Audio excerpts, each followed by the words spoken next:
Hi friends, welcome to my channel. ನೀವು ಯಾರೆಲ್ಲ ಹೊಸದಾಗಿ ನನ್ನ ವೀಡಿಯೋಸ್ನ ನೋಡ್ತಾ ಇದ್ರಿ, ನನ್ನ ಹೆಸರು ಚೈತ್ರ. ನಾವು ಇವತ್ತು ಬೆಂಗಳೂರಿನಲ್ಲೇ ಇರೋ ಒಂದು ಪ್ರಾಚೀನ ದೇವಾಲಯಕ್ಕೆ ಹೋಗ್ತಾ ಇದ್ದೀವಿ. ಬನ್ನಿ, ಅದ್ರ ಬಗ್ಗೆ ನಾನು ನಿಮಗೆ ತಿಳಿಸ್ಕೊಡ್ತೀನಿ. ನಾವು ಇವತ್ತು ಹೋಗಿದ್ದು ಕೋಣನಕುಂಟೆ ಹತ್ತಿರ ವಸಂತಪುರದಲ್ಲಿರೋ ಶ್ರೀ ವಸಂತ ವಲ್ಲಭರಾಯ ಸ್ವಾಮಿ ದೇವಸ್ಥಾನಕ್ಕೆ.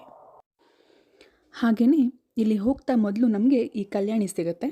ಹಾಗೆಯೇ ಈ ಕಲ್ಯಾಣಿಯ ಜೀರ್ಣೋದ್ಧಾರವನ್ನು ಇನ್ಫೋಸಿಸ್ ಫೌಂಡೇಶನ್ ಅವರು 8.5 ಕೋಟಿ ವೆಚ್ಚದಲ್ಲಿ ಮಾಡಿದ್ದಾರೆ.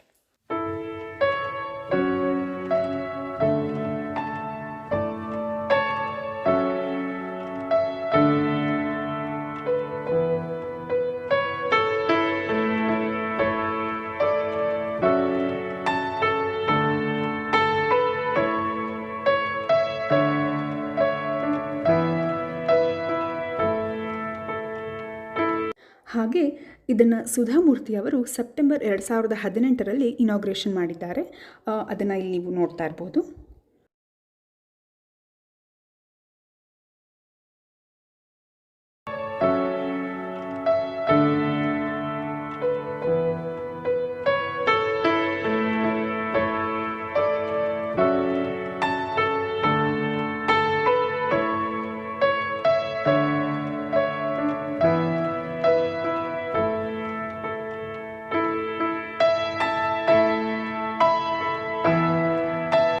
ಕಲ್ಯಾಣಿಯಿಂದ ಹಾಗೆ ಸ್ವಲ್ಪ ಮುಂದೆ ಬಂದರೆ ನಮಗೆ ಶ್ರೀ ವಸಂತ ವಲ್ಲಭರಾಯ ಸ್ವಾಮಿ ದೇವಸ್ಥಾನ ಸಿಗುತ್ತೆ.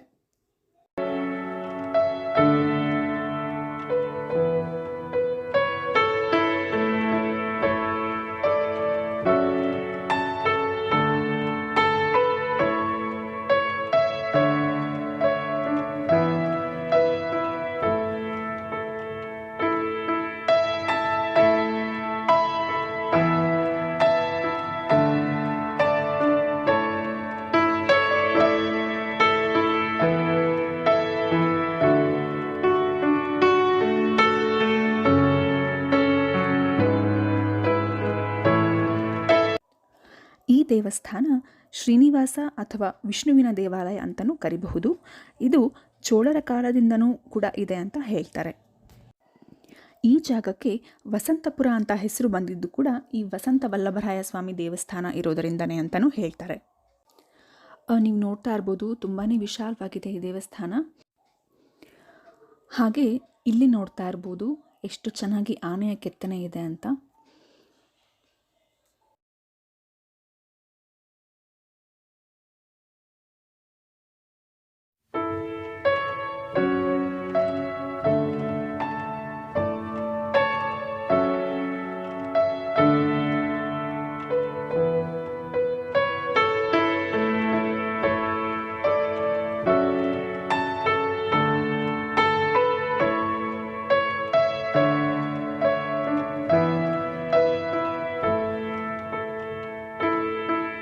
ಹಾಗೆಯೇ ಇಲ್ಲಿನ ಸ್ಥಳ ಪುರಾಣ ಹೇಳೋ ಪ್ರಕಾರ ಈ ದೇವಾಲಯ ಋಷಿ ಮಾಂಡವ್ಯರ ಕಾಲದಲ್ಲಿ ನಿರ್ಮಿತವಾಗಿದ್ದು, ಹಾಗೆಯೇ ಇದನ್ನು ಅವರೇ ನಿರ್ಮಿಸಲಾಗಿದ್ದು ಅಂತಲೂ ಹೇಳಲಾಗುತ್ತೆ. ಹಾಗೆಯೇ ಋಷಿ ಮಾಂಡವ್ಯರ ಕನಸಿಗೆ ವಿಷ್ಣು ಬಂದು ಅವರ ಕನಸಿನಲ್ಲಿ ನಾನು ಈ ಕಲ್ಯಾಣಪುರಿಯಲ್ಲಿ ನೆಲೆಸಿರುವುದಾಗಿ ಹೇಳಿದ್ರಂತೆ. ಆ ಕಲ್ಯಾಣಪುರಿಯೇ ಈಗಿನ ಬೆಂಗಳೂರಿನಲ್ಲಿರುವ ವಸಂತಪುರ ಅಂತ ಕೂಡ ಹೇಳಬಹುದು. ಹಾಗೆ ನೀವು ಇಲ್ಲಿ ನೋಡ್ತಿರೋದು ಋಷಿ ಮಾಂಡವ್ಯರವರ ಒಂದು ಸ್ಟ್ಯಾಚ್ಯೂ. ಇದನ್ನು ದೇವಸ್ಥಾನದ ಆವರಣದಲ್ಲಿ ನೀವು ನೋಡಬಹುದು. ಹಾಗೆ ಈ ದೇವಸ್ಥಾನ ಸುಮಾರು 700ರಿಂದ 1000 ವರ್ಷಗಳ ಹಿಂದಿನದು ಅಂತ ಕೂಡ ಹೇಳಲಾಗುತ್ತೆ. ಹಾಗೆ ಈ ದೇವಸ್ಥಾನದ ಸುತ್ತಮುತ್ತ ಆಂಜನೇಯ ಸ್ವಾಮಿ ಹಾಗೂ ಶ್ರೀರಾಮ ಅವರ ದೇವಸ್ಥಾನ ಕೂಡ ಇದೆ. ಈಗ ನಾವು ಹೋಗ್ತಾ ಇರೋದು ಆಂಜನೇಯ ಸ್ವಾಮಿ ದೇವಸ್ಥಾನಕ್ಕೆ. ಇದು ವಸಂತ ವಲ್ಲಭರಾಯ ಸ್ವಾಮಿ ದೇವಸ್ಥಾನದ ಎದುರುಗಡೆನೇ ಇರೋದು.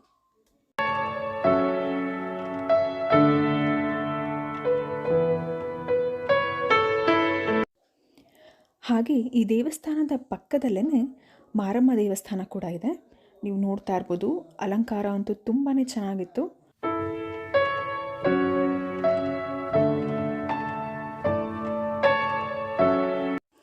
ಹಾಗೆ ಇಲ್ಲಿ ನಾಗಲಿಂಗ ಪುಷ್ಪದ ಒಂದು ದೊಡ್ಡ ಮರನೇ ಇತ್ತು. ಅದು ತುಂಬಾ ಚೆನ್ನಾಗಿತ್ತು, ತುಂಬಾ ದೊಡ್ಡದಾಗಿತ್ತು ಅಂತ ಹೇಳ್ಬೋದು.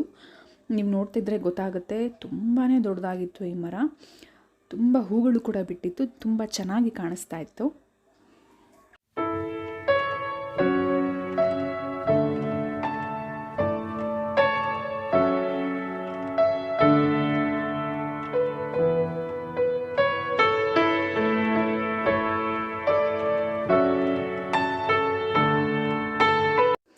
ಹಾಗೆ ಈ ದೇವಸ್ಥಾನ ಭವಾನಿ ಶಂಕರ ಸ್ವಾಮಿ ದೇವಸ್ಥಾನ, ಇದು ಅದರ ಪಕ್ಕದಲ್ಲೇ ಇರೋದು.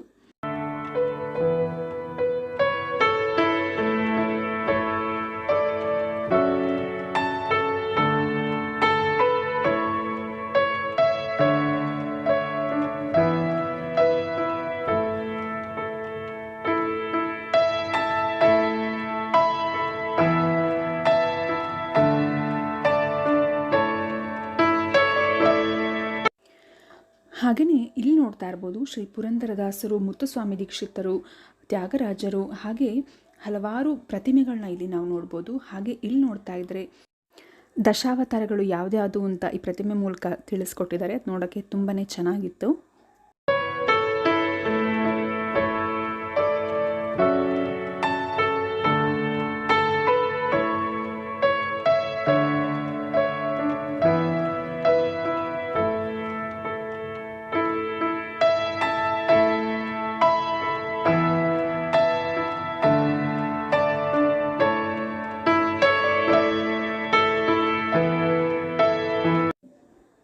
ಹಾಗೆ ಇಲ್ಲಿ ನೋಡಿದ್ರೆ ಸಪ್ತ ಋಷಿಗಳ ಪ್ರತಿಮೆಗಳನ್ನು ನೋಡಬಹುದು.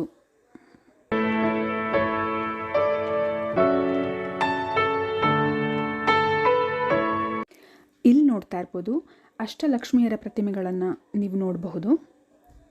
ಹಾಗೆ ಇಲ್ಲಿ ಸಪ್ತ ನದಿಗಳು ಯಾವ್ದ್ಯಾವುದು ಅಂತ ಕೂಡ ತೋರಿಸಿದ್ದಾರೆ.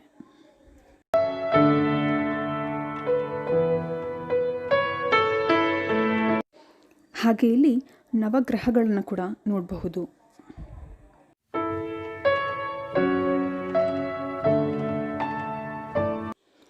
ಹಾಗೆ ಇಲ್ಲಿ ವೆಂಕಟೇಶ್ವರ ಸ್ವಾಮಿ ಕೂಡ ನೆಲೆಸಿದ್ರು ಅಂತ ಹೇಳಲಾಗುತ್ತೆ. ಹಾಗಾಗಿ ಯಾರ್ಯಾರು ತಿರುಪತಿಗೆ ಹೋಗೋದಕ್ಕಾಗೋದಿಲ್ಲ ಅವರು ಇಲ್ಲೇ ಬಂದು ದರ್ಶನ ಕೂಡ ಮಾಡ್ಬೋದು ಅಂತಲೂ ಕೂಡ ಹೇಳ್ತಾರೆ. ಹಾಗೆ ಇಲ್ಲಿ ಶನಿವಾರ ಬಂದರೆ ಅನ್ನದಾಸೋಹ ಕೂಡ ಇರುತ್ತೆ ಅಂತ ಹೇಳ್ತಾರೆ.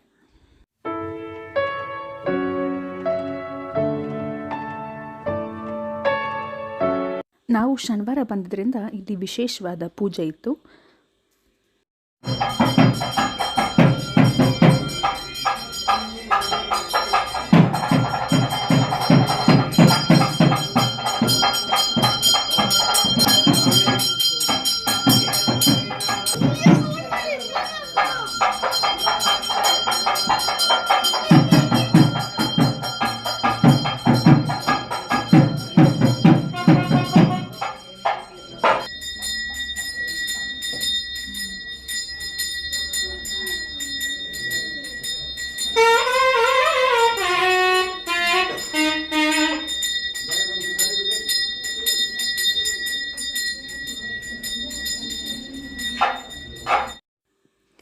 ನೀವು ನೋಡ್ತಾ ಇರ್ಬೋದು ತುಂಬಾ ಜನ ಇದ್ದರು, ಆದರೆ ದರ್ಶನ ತುಂಬಾ ಚೆನ್ನಾಗಾಯಿತು ಅಂತ ಹೇಳ್ಬೋದು. ಒಳಗಡೆ ಕ್ಯಾಮ್ರಾ ಏನು ಅಲೋ ಇಲ್ಲದೆ ಇದ್ದಿದ್ದರಿಂದ ನಾನು ಅಷ್ಟಾಗಿ ವಿಡಿಯೋ ಮಾಡೋಕ್ಕೆ ಆಗಲಿಲ್ಲ, ಆದರೆ ತುಂಬಾ ಚೆನ್ನಾಗಿ ದರ್ಶನ ಆಯಿತು.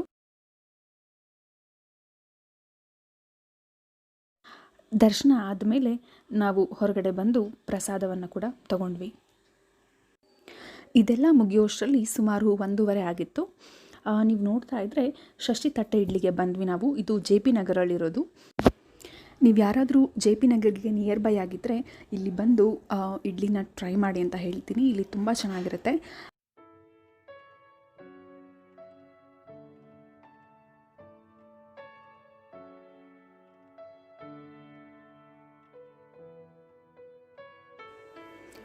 ಇದಾಗಿತ್ತು ನನ್ನ ಇವತ್ತಿನ ವಿಡಿಯೋ. ಈ ವಿಡಿಯೋ ನಿಮಗೆ ಇಷ್ಟ ಆದರೆ ಪ್ಲೀಸ್ ನನ್ನ ಚಾನಲ್ಗೆ ಸಬ್ಸ್ಕ್ರೈಬ್ ಮಾಡ್ಕೊಳ್ಳಿ. ಹಾಗೆಯೇ ನನಗೆ ದಯವಿಟ್ಟು ನೀವೆಲ್ಲರೂ ನನಗೆ ಸಪೋರ್ಟ್ ಮಾಡಿ ಅಂತ ಹೇಳ್ತಾ ಈ ವಿಡಿಯೋನ ಇಲ್ಲಿಗೆ ಮುಗಿಸ್ತಾ ಇದ್ದೀನಿ. ಮತ್ತೆ ಮುಂದಿನ ಬ್ಲಾಗಲ್ಲಿ ಸಿಗ್ತೀನಿ.